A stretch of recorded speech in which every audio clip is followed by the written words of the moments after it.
Hello everyone, स्वागत है आप सभी का एक नए वीडियो में। दोस्तों, आज के इस वीडियो में हम जो है मानव नेत्र की समंजन क्षमता के बारे में पढ़ने वाले हैं। मानव नेत्र की समंजन क्षमता क्या होती है, निकट बिंदु क्या होता है, दूर बिंदु क्या होता है, ठीक है, इन सब चीज़ों को समझेंगे।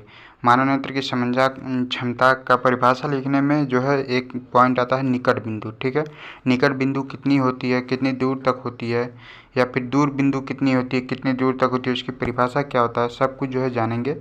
ठीक है, और मानव नेत्र की समंजन क्षमता से संबंधित जो है प्रश्न आपके बोर्ड एग्जाम में जो है कई बार पूछे गए हैं। ठीक है, तो मानव नेत्र की समंजन क्षमता एक जो है मोस्ट इम्पॉर्टेंट जो है टॉपिक हो जाता है। तो चलिए सबसे पहले जो है मानव नेत्र की समंजन क्षमता देखते हैं। ठीक है, मानव नेत्र की समंजन क्षमता का जो परिभाषा है, देखिए यहाँ पर लिखा हुआ है कि नेत्र लेंस की वह क्षमता जिसके कारण वह अपनी फोकस दूरी को समायोजित कर लेता है। ठीक है, नेत्र लेंस की वह क्षमता जिसके कारण वह अपनी फोकस दूरी को समायोजित कर लेता है ताकि निकट या दूर सब प्रकार की वस्तुओं का प्रतिबिंब रेटिना पर बन सके और वस्तु साफ दिखाई दे सके, तो इसे नेत्र की समंजन क्षमता कहते हैं। ठीक है, देखिए इसको आसानी से समझते, जैसे देखिए आप सुबह सुबह जब उठते हैं तो ठीक है, तो आपको जो है थोड़ा धुंधला दिखाई देता है, लेकिन वही आप जब अपनी आँखों को जो है हाथों से थोड़ा हाथों से मींच लेते हैं या फिर जो है मुंह धो लेते हैं, तो आपको जो है अच्छे से मतलब फ्रेश फील होता है आपकी आँखों को।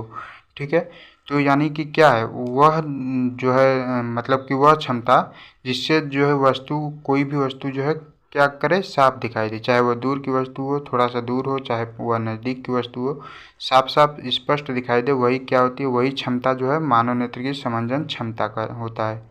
ठीक है, समंजन क्षमता मतलब कि समायोजित करने की क्षमता।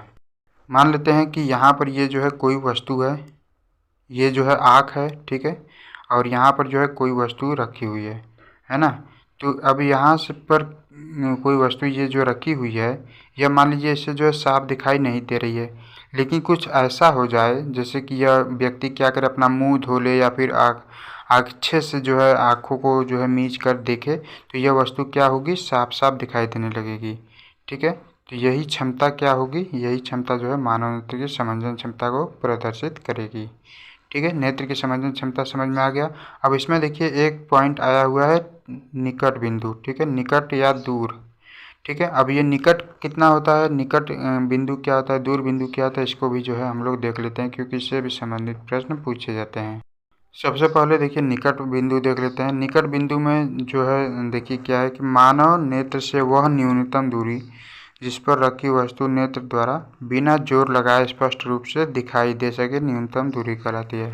ठीक है, यानी कि वह दूरी जिस पर रखी कोई भी वस्तु क्या हो, मानव नेत्र को जो है बिना जोर लगाए, ठीक है, यानी कि आसानी से दिखाई देते, वह क्या होगी, वह जो है न्यूनतम दूरी क्या कहलाएगी, निकट बिंदु कहलाएगी। ठीक है, न्यूनतम दूरी कहलाएगी या फिर निकट बिंदु, दोनों एक ही बात है ना। और नोट करके देखिए आप लोग, जो अपनी नोटबुक में अपनी कॉपी में लिख लेंगे कि सामान्य नेत्र के लिए न्यूनतम दूरी कितना होता है, 25 सेमी होता है।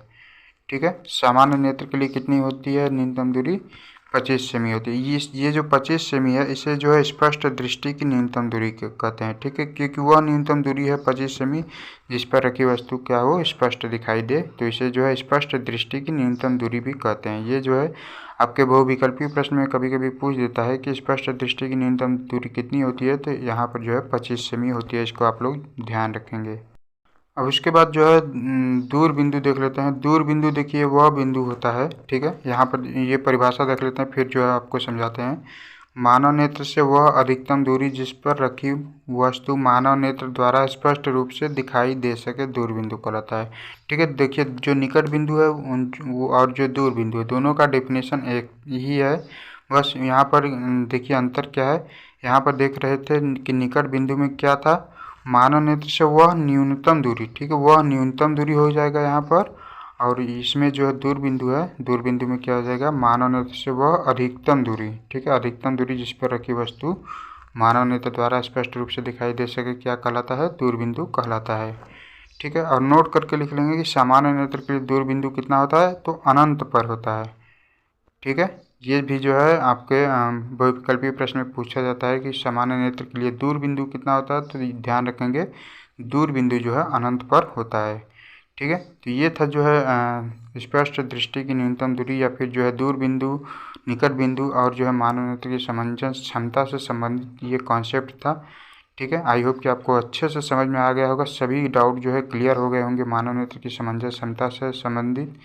ठीक है, अगला जो है वीडियो आपको कौन से टॉपिक पर चाहिए या फिर आप कौन सा वीडियो लेना चाहते हैं, कौन से टॉपिक को समझना चाहते हैं, किसमें आपको प्रॉब्लम हो रही है या फिर कोई भी क्वेश्चन हो तो आप हमें कमेंट में पूछ सकते हैं। ठीक है, चलिए मिलते हैं नेक्स्ट वीडियो में, कुछ नया टॉपिक पढ़ेंगे उसमें। और गाइस, अगर आप चैनल पर पहली बार आए तो चैनल को सब्सक्राइब कर लीजिए और इस वीडियो को लाइक कर दीजिए और अपने दोस्तों के साथ भी शेयर कर दीजिए जिससे कि सबको ये जानकारी जो है मिल सके।